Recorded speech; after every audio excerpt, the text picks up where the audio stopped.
Bienvenue à bord du vaisseau Hypersensas. Bonjour et bienvenue dans Les Fossés, votre émission hebdomadaire sur les jeux de société. Moi, c'est Alex et comme d'hab, je suis accompagné du binôme Zéphiriel. Bonjour Alex. Là, on est de retour à Essen. C'est vrai. C'est notre première émission depuis Essen. C'est vrai. Et du coup, autant les émissions qu'on a enregistrées là-bas, vous allez les avoir dans un petit moment. Autant, là, on a fait une petite exception et on vous ramène un jeu qu'on a découvert là-bas et qu'on va passer un petit peu en avant-première ici. C'est vrai. Pour de bonnes raisons. Pour de bonnes raisons. Tu te sens comment par rapport au champagne, Zéphiriel ? Alors, je suis pas très fan. C'est vrai ? Je bois pas beaucoup d'alcool. Hier, j'ai bu 3 bières. Je suis rentré chez moi, j'étais pas bien. Et ce matin, j'étais malade. Donc, tu vois l'idée du truc, quoi. Waouh. Ok. Bon, eh bien, écoute, arrête la bière et mets-toi au champagne. Grave. Peut-être qu'il y a un truc. Aujourd'hui, je vais vous parler de Age of Champagne.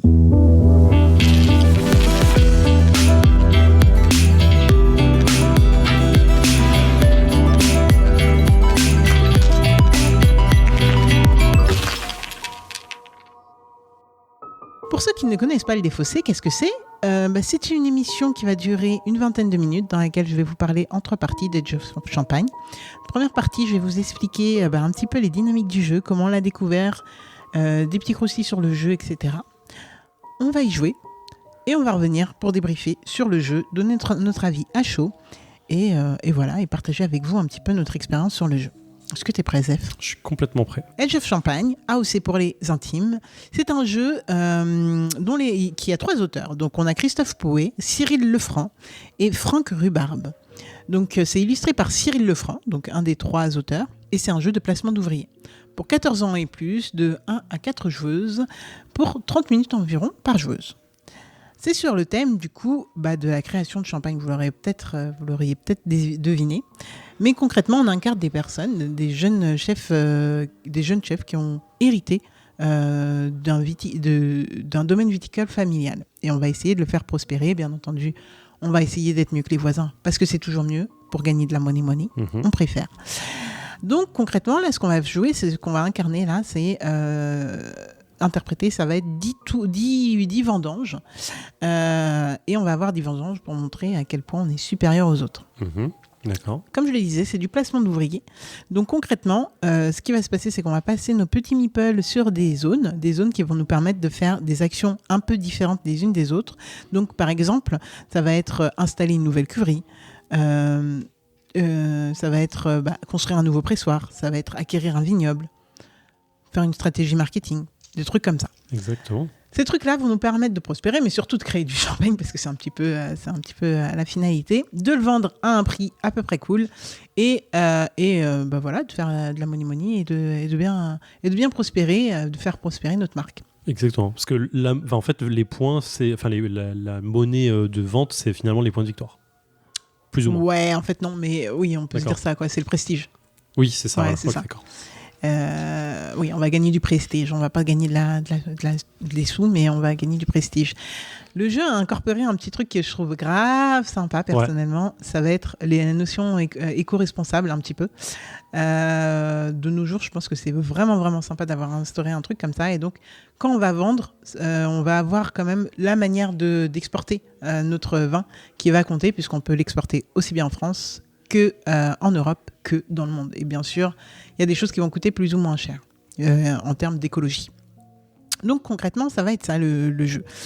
10 vendanges pour essayer de prospérer. Les 10 tours vont être matérialisés par des cartes événements. Donc tous les ans, il va nous arriver des petites bricoles, ou alors des bricoles pas si terribles que ça, mais voilà, il va nous arriver des trucs et on va devoir composer avec. Concrètement, c'est ça qui va se passer. Est-ce que ça va, Nuvray ? Oui, ça va. En fait, moi, effectivement, on l'a testé à Essen, mais on l'a pas testé ensemble. Moi, c'est marrant, du coup, les événements, on nous les avait pas mis en place. Il nous a dit pour une première partie, pour apprendre le jeu, pas la peine de jouer avec les événements. Donc, quand on enlève le paquet événements du plateau, on a le compte tour en dessous, ce qui est assez intelligent. C'est vrai qu'ils nous l'avaient dit aussi, ouais. Et ça montre que, en fait, ils nous ont vu arriver, ils se sont dit, elles, c'est des joueuses de ouf. On va leur mettre la version hardcore direct. Alors que moi, je fais débutant quand j'arrive, donc ok, on va y aller mollo pour lui, il a pas compris les règles. C'est exactement ça. Je pense qu'il s'est dit exactement ça. Et est-ce que t'as pas trop tilté sur mon 1 à 4 joueurs ? Donc je vais quand même mettre l'accent sur le fait qu'il y a une petite version, une petite... Version solo, Ouais, effectivement. version solo. Il l'a dit. On en a à peine discuté. Il savait, il a dit que c'était un automate, je crois, qui faisait le truc. Exactement. Mais bon, ça avait pas l'air super excitant de son côté quand il en a parlé. C'est un des auteurs ? Ouais, c'était un des auteurs. Donc je sais pas si c'était moi qui ai mal saisi le truc, mais effectivement, il disait que c'était bien d'avoir des jeux aujourd'hui qui faisaient aussi du solo. Donc de la façon dont je l'ai compris, mais peut-être me trompais-je, que ça n'a pas été le cœur du jeu. Oui, c'est quand même je un pense jeu que qui a, oui. qui a Ça ce a pas côté été le cœur société, du- qui a un côté un je peu pense aussi. avoir des joueurs autour de la table. Et du coup, écoutez, on va parler de... Pourquoi on parle de Age of Champagne aujourd'hui ? Tout simplement parce que c'est un jeu qui va avoir un droit à son KS très très prochainement. Donc le KS va notamment sortir le 20 octobre. Donc normalement, on va sortir cet épisode vers le 27. Je ne sais plus exactement la date, mais en tout cas, vers fin octobre, on va sortir cet épisode. Et l'idée, ça serait d'avoir une livraison avant Noël. Donc c'est leur but. 2023, on parle. Et une sortie boutique qui va plutôt correspondre à après le Fige. Donc ils seront présents au Fige et pourront bien vendre leur jeu, et j'espère que ça va fonctionner dans le marketing, quoi. Ouais. On devait avoir un des auteurs avec nous qui malheureusement n'a pas pu être là, mais du coup j'ai quelques anecdotes sur ce jeu. Non seulement déjà on l'a découvert à Cannes, mais pas ensemble, donc là on va ASN. rejouer. Exactement, ASN, ensemble, mais pas du tout ensemble, mais on l'a découvert tous les deux. Moi, c'était autour d'un petit verre de champagne. Oh putain, trop bien. Cool. Ouais, nous c'était le matin, c'était un peu dur, je pense. Ouais, moi j'ai vérifié l'heure avant, tu sais, parce qu'on était un peu décalé et tout. Du coup, j'ai vérifié l'heure avant. On a fait Alors, OK. c'était avant on a midi, ça aurait été un ouais. peu dur le champagne. J'avoue. Mais quand même, du coup, on a quand même des petites anecdotes données par l'auteur. Déjà, il faut savoir que les trois auteurs sont champenois, donc la région dans laquelle on fait du champagne en France. Et les trois sont passionnés et de jeux et de champagne. Et ça tombe bien, puisque du coup, ils ont réussi à lier ça dans ce jeu, Age of Champagne. Ouais. Ils ont voulu rester un peu maîtres de leur création, clairement. Et donc, ils ont créé eux-mêmes leur boîte d'édition pour éditer leur jeu. Donc Age of Champagne, c'est leur premier jeu et devrait en décliner plusieurs autres. La maison d'édition s'appelle All End Games. J'espère bien le dire. Old, c'est facile comme jeu in English. N-E-H-E-N et Games. Donc voilà. Je ne sais pas ce que veut dire H-E-N, mais voilà. All End Games. Donc voilà. C'est maison. Hen, je crois que c'est la maison, c'est genre le poulailler ou un truc comme ça. Me semble-t-il, ouais. Quoi ? Je crois que c'est un truc du genre. Bon, on n'est pas sûr. En même temps. Voilà. Sûr.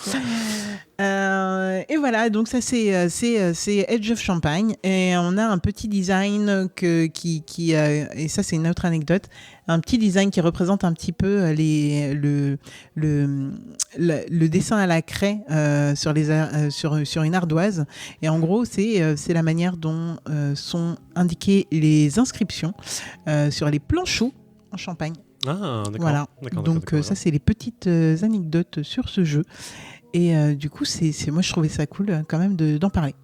Donc voilà. Ouais, si je peux me permettre deux choses. Ouais. Alors N, c'est poule ou cocotte, donc je pense que c'est un truc du genre poulailler. Okay. Poulailler. Enfin, ouais. Et je précise parce qu'il nous l'avait dit, le KS, c'est pas un vrai KS dans le sens financement participatif. Il dit c'est des précommandes. Donc en fait, il disait que lui, il avait insisté dessus en disant c'est pas vous donnez de l'argent et ensuite on fera fabriquer. C'est grosso modo, ils ont déjà une fabrication qui est en cours. Et en fait là, c'est vraiment des précommandes en sens pré-vente pour que tout soit envoyé avant Noël.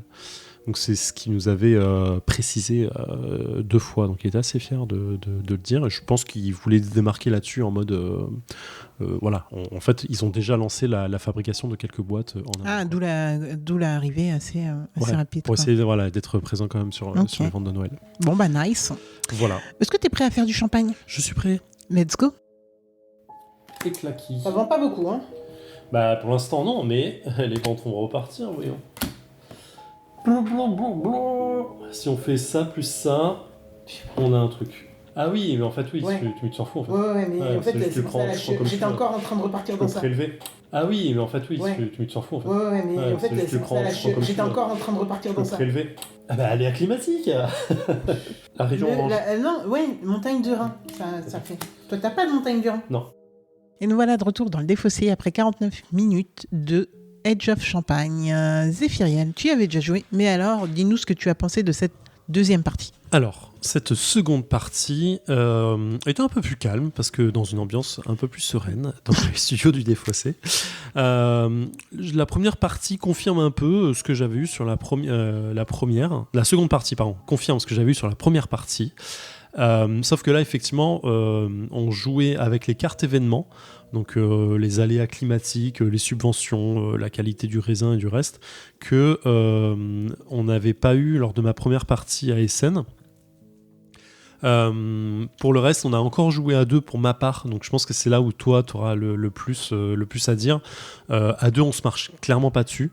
Pour dire l'action d'aller chercher le premier joueur, moi je pense. Là, j'étais premier joueur, mais sur ma première partie, j'étais second joueur. À aucun moment, j'ai pensé à aller la chercher. Donc là, on a clairement la place. Éventuellement, quelqu'un va prendre le truc du 1 point de victoire ou du jeton supplémentaire. C'est pas très, très grave. Là, j'ai essayé une autre stratégie. J'avais fait une première stratégie sur ma première partie où j'étais allé augmenter le prestige de mes bouteilles. Donc, ça prend 2 tours à chaque fois. 2 tours pour le faire. Sur la première partie, j'avais pensé que c'était un peu une perte de temps par rapport au point que ça faisait à la fin, parce que tu vendais du coup un peu moins. Là, je ne l'ai pas fait du tout. J'ai pas eu l'impression que ça a changé ma partie par rapport à la première, et j'arrive dans les mêmes zones de points au final. Donc je pense que c'est un bien pour un mal d'un côté comme de l'autre. Globalement, le jeu ne démérite pas. C'est pas mon jeu favori. Bon, le thème parle pas plus que ça déjà d'un. Je le trouve très bien fait, le thème, c'est-à-dire qu'en vraiment toutes les actions depuis la vendange jusqu'à la mise en bouteille, donc avec les éléments, alors c'est pas de la fabrication, on l'a dit tout du long, j'ai oublié le terme, mais l'assemblage, tout ça c'est super intéressant, parce que à mon sens, du peu que je connais en Champagne, ça c'est vraiment bien détaillé. Je te rejoins sur l'éco, alors je dis éco-anxiété, c'est pas du tout ça, mais l'éco... la démarche écologique. La démarche écologique du truc est super intéressante. Là, effectivement, plus tu montes dans cette échelle, plus ça va faire des points. On part de -3 à plus 14 points. On a quand même une échelle de 17 points à prendre. On a un truc intéressant. Après, bon, il renouvelle pas le genre de la pose d'ouvrier. Je pense qu'à 4, il prend vraiment son ampleur de OK, on commence à se marcher dessus, et avoir le premier joueur est vraiment intéressant. Les majorités des vignobles, les lignes, et ainsi de suite. Donc il y a quand même pas mal de mécaniques classiques qui sont reprises et qui sont bien utilisées, je pense. Et il y a peut-être un truc à faire sur le côté peut-être assemblage, qui aurait peut-être été gagné à être un peu plus pas complexe, mais plus jouissif, parce que là en vrai, je sais pas si toi tu le fais, mais comment tu l'as joué, tu me diras, mais moi j'ai joué par couleur, c'est-à-dire je prenais 3 bleus pour avoir du bleu, 3 noirs pour avoir du noir, et 3 jaunes pour avoir du jaune. Et finalement, le côté bleu, qui est censé être le plus simple, sur lequel tu vas aller distiller tes autres couleurs, en fait, c'est une perte de temps, parce que les autres couleurs valent plus cher à la vente, donc tu as envie de les garder un peu pour... À moins que tu augmentes ta valeur, ce que j'avais fait pendant ma première partie. Peut-être, ouais. Il y a peut-être un truc que j'ai pas creusé là-dessus. Parce qu'il y en a globalement beaucoup du bleu. En fait. Oui. Enfin, je sais pas en fait, mais je reviendrai dessus. Ouais.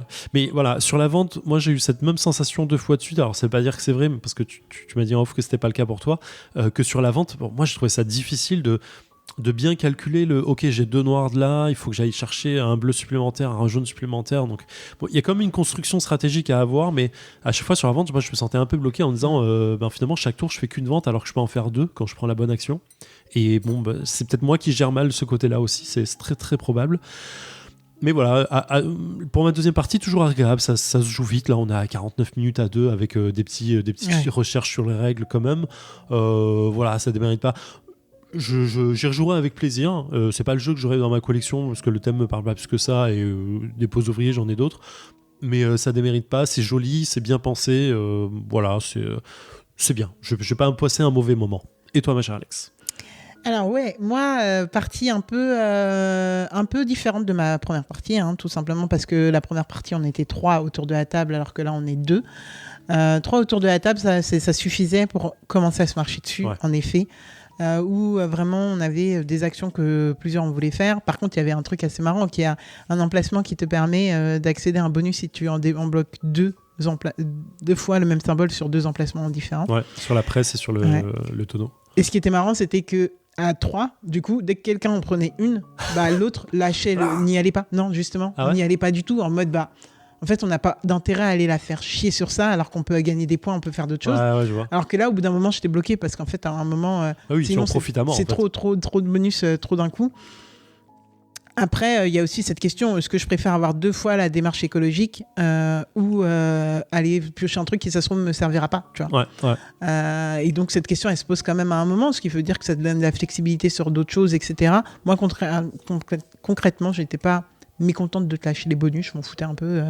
Voilà. Oui, surtout, ça n'a pas été game changer pour moi. Hein. Moi, ceux que j'ai piochés, j'ai kiffé. Ouais. Mais voilà, j'ai pas l'impression que ceux que tu avais. Enfin, si, il y a eu quand même une perte de récolte à un moment, mais je crois que j'avais absolument rien. Je crois que j'avais rien cette saison-là, donc je m'en foutais un peu du gel ou je sais pas quoi. Moi, ça m'a permis de passer par bateau plutôt qu'avion à un moment sur un truc à 8 points. Ça me faisait perdre 2 points d'éco-anxiété, enfin d'écologie. Mais je les aurais regagnés après, donc, parce que j'étais au taquet très rapidement, quoi. Ouais, alors par contre, moi, ma grosse aussi différence, c'était le marketing. En fait, concrètement, on a 3 possibilités de vente de notre champagne. Du coup, on peut le vendre en France, en Europe ou au monde, autre que l'Europe. Et du coup, en fait, moi, j'avais monté beaucoup les jaunes à cause de ma première partie. Première partie, j'avais du jaune partout.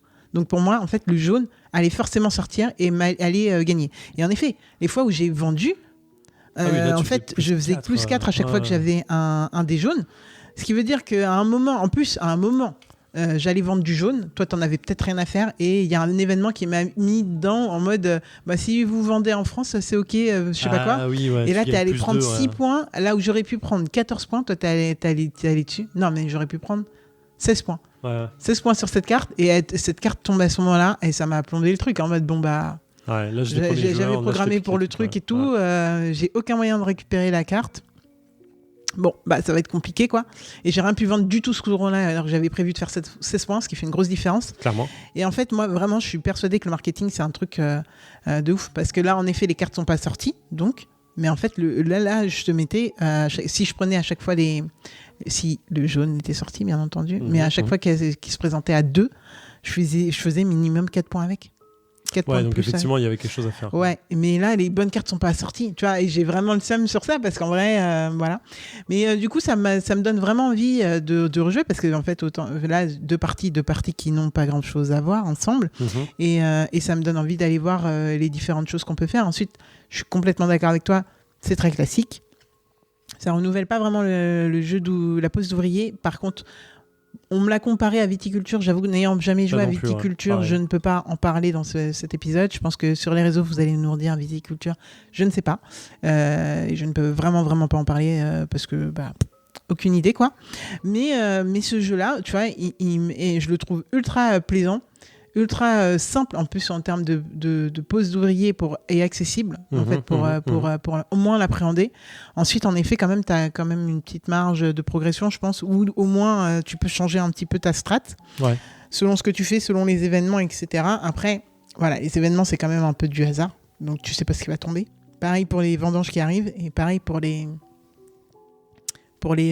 ventes à l'étranger les ventes. Oui, les ventes, effectivement, c'est le plus gros, pour moi, c'est le plus gros aléa, parce que là, on n'a pas fait un quart du tas de cartes, quoi.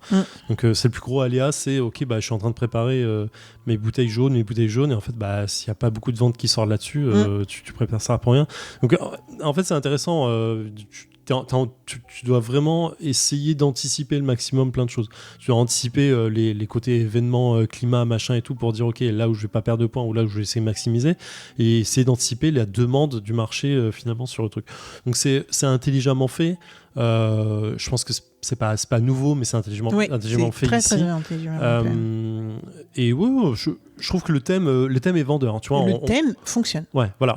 On parle souvent du savoir lier le thème à la mécanique. Là, on est en plein dedans. Là, ça, c'est du 100%, c'est complètement lié. Effectivement, quand tu fais des vendanges, moi, je me vois faire les vendanges. Je suis en chercher les cubes, c'est exactement ça. Je vois la presse, je vois le truc arriver, l'assemblage est fait aussi. Et l'icono, il contribue en vrai. Tout est visuellement tout est bien bien pensé, fait. Ouais. Clairement. Ça, c'est ultra bien pensé. Donc, voilà. Et puis, en plus, cette petite touche en plus là, qu'on nous a donnée sur la craie qui est vraiment omniprésente. En fait, quand tu fais gaffe, l'aspect craie est vraiment présente partout. Et ça, c'est un petit truc en plus, tu vois. Si on me l'avait pas dit, je suis même pas sûre que j'aurais plus tilté dessus. Mais le savoir, ça fait plaisir et c'est vraiment cool. Je suis d'accord. Du coup, là, si vous voyez nos photos sur les réseaux sociaux, vous allez voir qu'on a des plateaux assez plats. Faut savoir que la version finale ne sera pas comme ça, elle sera avec des... Creusé. Elle sera creusée, ce qui évite que les petits pions, les petits cubes se baladent partout. Et ça, on apprécie parce que depuis Terraforming, on connaît. Hein. C'est bon. Les trucs qui se baladent sur les plateaux, c'est pas possible. Et du coup, ils y vont penser et c'est assez cool. Même si sur cette version démo, on n'a pas. Donc voilà. Et donc voilà. Donc, on va refaire une petite fiche wiki. Si Zef, tu n'as rien à rajouter. Non, je n'ai rien à rajouter, tu peux. Eh bien, c'est un jeu de Christophe Pouet, Cyril Lefranc et Franck Rubarbe. Donc, 3 passionnés de jeu, mais aussi de champagne, vous l'aurez deviné. Du coup, c'est un jeu de placement d'ouvriers pour 14 ans et plus. 1 à 4 joueuses pour 30 minutes par joueuse environ. Et on les a tenues. Même si, en fait, en jouant à 2, quand même, on se retrouvait beaucoup à jouer en même temps parce qu'en fait, on n'avait pas vraiment besoin. Oui, peu de d'interaction, donc finalement, tu regardes pas ce que fait l'autre. Ouais. L'interaction, c'est au moment de la pause. Et après, la résolution, c'est en mode, si on s'attend quand même pour aller savoir qui va faire quoi pour à la vente, en fait. quoi, la vente. Ouais, voilà, tu vas regarder si tu vas les vendre en premier ou en première, parce que tu te dis, ok, combien il ou elle a de pions, enfin de jaune, de bleu, en disant, qu'est-ce que je vais essayer de lui piquer avant, clairement. Et la résolution des bonus, bien entendu, parce qu'il faut laisser le premier joueur ou la personne qui était avant récupérer son bonus en premier, mais sinon ça se fait très bien. Par contre, en effet, je reviens juste sur l'assemblage où je suis 100% d'accord avec toi, où en fait j'avais tendance à faire par couleur, même si je pense qu'en fait c'est pour le reliquat que ça sert bien de savoir, tu vois, si tu as envie d'envoyer... oui, je pense que il y a un truc à optimiser que moi je faisais pas, hein. J'étais assez rapide là-dessus, enfin bête et méchant, je veux dire 3, 3, 3, puis basta, mais il y a un truc à optimiser peut-être en disant je vais aller vendanger plus derrière. Voilà, il y a sûrement un truc sur lequel j'ai mal interprété. Ouais, carrément. Bon, voilà, c'était Edge of Champagne. Le caisse, donc, le Kickstarter va sortir le 20 octobre. Est sorti le 20 octobre, vu qu'on enregistre après, donc je ne vous parle même pas... dans le futur. Ouais, voilà, je ne vous parle même pas de ce qui s'est passé avant. Et il sera présent de nouveau à Cannes. Donc, si vous voulez passer leur dire bonjour, ou essayer le jeu, etc., si vous ne l'avez pas précommandé pour Noël, eh bien, ça sera aussi l'occasion. Vous aurez un rattrapage. Surtout si vous nous écoutez après, en fait. Hein. Ouais. Si vous nous écoutez après, n'hésitez pas. Vous ne dites pas que vous avez tout loupé parce qu'il n'y avait pas le KS, etc. Donc, voilà. Zef ? Alex ? Bon, on a bien bu du champagne. On a bu du champagne. Ouais. Donc, maintenant, il est l'heure d'aller siester, je pense. Oh, je pense. Siester dans le largement. Le hamac, au soleil. Je sais pas où. Et on se rejoint la semaine prochaine pour un nouveau jeu. Jouez bien. Bye.